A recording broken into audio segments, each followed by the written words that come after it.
Doctor صاحب اب آپ یہ فرمائیں کہ بالفرض آپ نے کچھ چیزیں تو فرما دی تھی کہ یہ فائدے ہیں اس کے، کچھ اور بھی فائدے ہیں، اگر ساتھ یہ بھی فرمائیں کہ کن کن بیماریوں سے آدمی بچ جاتا ہے؟ اچھا، ایک جو سب سے امپورٹنٹ جو فائدہ تھا وہ ایک اسٹڈی ہوئی، اچھا یورپینز نے کی، ٹھیک، اور اس میں انہوں نے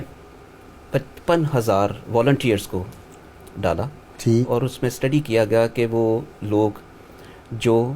جلدی سوتے ہیں اور جلدی اٹھ جاتے ہیں ان کی جو عمر ہے وہ بڑھ جاتی ہے، یعنی اس میں جو بڑھاپا ہے وہ دیر سے آتا ہے۔ یہ ایک ریٹروسپیکٹیو اسٹڈی تھی جو انہوں نے کی۔ تو اب یہ نماز یعنی اگر کوئی ینگ رہنا چاہتے ہیں ہمارے ناظرین میں سے تو تہجد شروع کر دیں۔ ایبسولوٹلی، واہ سبحان اور باقی جیسے میں نے پہلی نمازوں کے فائدے بتائے، اسی طرح تہجد کی نماز کے یہ فائدے ہیں کہ جب آپ اس سے پریونشن ہم کیا کر سکتے ہیں کہ جب آپ صبح اٹھتے ہیں تو بلڈ پریشر آپ کا کافی لو ہوتا ہے۔ ٹھیک، آپ یقین کریں کہ جب انسان خواب غفلت کے مزے لے رہا ہوتا ہے تو اس وقت بلڈ پریشر 90/60 ہوتا ہے، یعنی اتنا ڈراپ کر جاتا ہے، بیکاز اس وقت ہمیں ہائی بلڈ پریشر کی ضرورت نہیں ہوتی، ہر اس جو ہے انسان کا وہ ریسٹ کر رہا ہوتا ہے۔ اچھا، لیکن جب ہم صبح اٹھتے ہیں،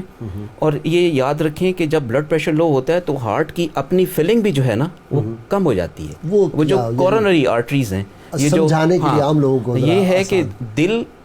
تو 24 گھنٹے چلنا ہے، ساری عمر چلنا ہے اس نے، ٹھیک ہے، ہر چیز سو جاتی ہے، ٹھیک، جب انسان سوتا ہے جی جی، کم ہو جاتا ہے اس کا فنکشن، لیکن دل چلتا رہتا ہے، اس کو چلنا ہی ہے۔ اب دل کو چلنے کے لیے اس کو بھی تو کچھ چاہیے نا، خوراک، اس کی جو خوراک ہے وہ اس کی کورونری آرٹریز یا اس کی وریدوں سے آتی ہے، ٹھیک، اب اس کو جو فلنگ کے لیے ضروری چاہیے خاص قسم کا پریشر، تو یہ یاد رکھیں کہ سب سے زیادہ جو ہارٹ اٹیکس ہوتے ہیں وہ ارلی مارننگ ہوتے ہیں، سوئے ہوئے ہوتے ہیں، جی بالکل، اس کی وجہ یہ ہوتی ہے کہ بلڈ پریشر لو ہو جاتا ہے۔ تو جب آپ صبح اٹھتے ہیں اس نیت سے کہ میں نماز تہجد پڑھوں گا، تھوڑا سا آپ چلتے پھرتے ہیں، تھوڑا سا آپ پانی شانی پی لیتے ہیں، بالکل وضو کے بھی بے شمار فائدے ہیں اس کے جو ہیں۔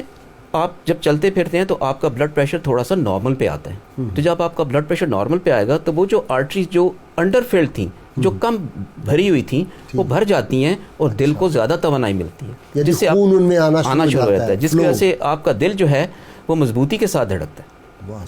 اسی طرح جب بلڈ پریشر بڑھے گا تو آپ کی دماغ کی جو خون کی نالی ہیں وہ بھی بھریں گی، سپلائی جائے گی، اور باہر سے دیکھیں نا صبح کے وقت کوئی شور و غل نہیں ہے، کوئی دھواں نہیں ہے، کوئی آلودگی نہیں ہے، پیور آکسیجن آپ لے رہے ہیں، یہ اللہ کی شان ہے۔ اس پیور آکسیجن سے جو اعضائے رئیسہ ہیں آپ کے، دل، دماغ، گردے، جگر، ان سب کی جو ہے ایک قسم کی رینوویشن ہو جاتی ہے، ان کو بیسٹ کوالٹی پیٹرول مل جاتا ہے، جس کی وجہ سے ان کی ناکنگ ختم ہو جاتی ہے۔ جیسے آپ نے دیکھا انجن میں غلط قسم کا پیٹرول ڈلوائیں وہ ناک کرتا ہے، گاڑی رک جاتی ہے، تو یہ گاڑی کو نہ روکنے کا ایک لامتناہی سلسلہ ہے اگر آپ اس کو عادت بنا لیں۔ واہ واہ واہ، اور وہ اگر وہ نہیں اٹھتا تو یہ بیماریاں پھر اس کو پھر ہارٹ اٹیکس ہوں گے، پھر فالج ہوئیں گے، پھر جو ہے وہ دوسری چیزیں جو ہیں انسانی جسم کی تھکاوٹ ہوئے گی، بندہ چڑچڑا ہو جائے گا، جس کی وجہ سے پھر وہ روزمرہ کی زندگی جو اس نے اگلے دن گزارنی ہے ڈے لائف میں وہ بڑی متاثر ہوگی، پھر اس کے آپ آفٹر ایفیکٹس دیکھیں تو پھر وہ متاثر ہوں گے، تو ایک چین چل جاتا ہے۔ اس چین کو بریک کرنے کے لیے